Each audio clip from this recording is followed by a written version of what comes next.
President Obama calls for NSA reforms while Google makes your contact lenses smarter. I'm Shara Tipkin in for Bridget Carey. This is your CNET Update.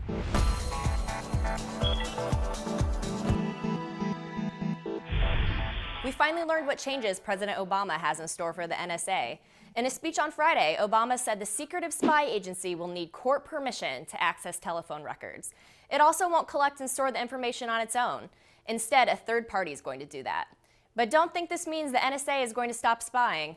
Obama suggested changes, but he also defended what the NSA does. And he also said there's no evidence it abused its power. Some proposals need to go through Congress, so we're sure to hear more about this in the weeks to come. Google is taking wearables to a whole new level. The online giant said it's working on smart contact lenses embedded with sensors that are so small they look like bits of glitter.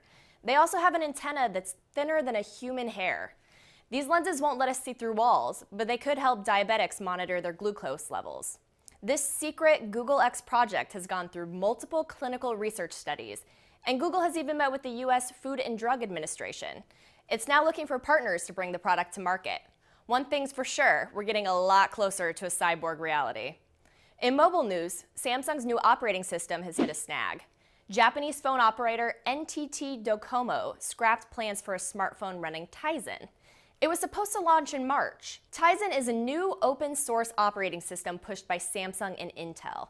Samsung initially planned to release its first Tizen phone last fall, but it keeps facing delays. Docomo said the market isn't big enough to support 3 operating systems, the other 2 main ones being Android and iOS. One phone we could soon see is a bigger HTC One. The company is prepping an updated model for late March, according to Bloomberg. Some possible specs include a 5-inch display and a high-end Qualcomm Snapdragon processor. The device also could have a fingerprint reader. This could be another big Mobile World Congress announcement. Things are looking pretty grim for Nintendo.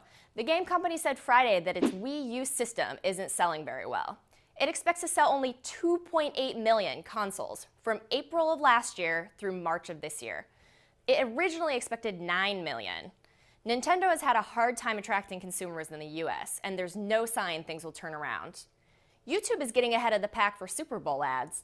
The company is giving users an early look at commercials in its teasers section. You'll even be able to vote for your favorites when the Super Bowl kicks off February 2nd. This is a nice preview for all of us who watch the game mostly for the commercials. My favorite from last year was the Eminem commercial with the Meatloaf song. That's your tech news update, but you can find more details at cnet.com/update.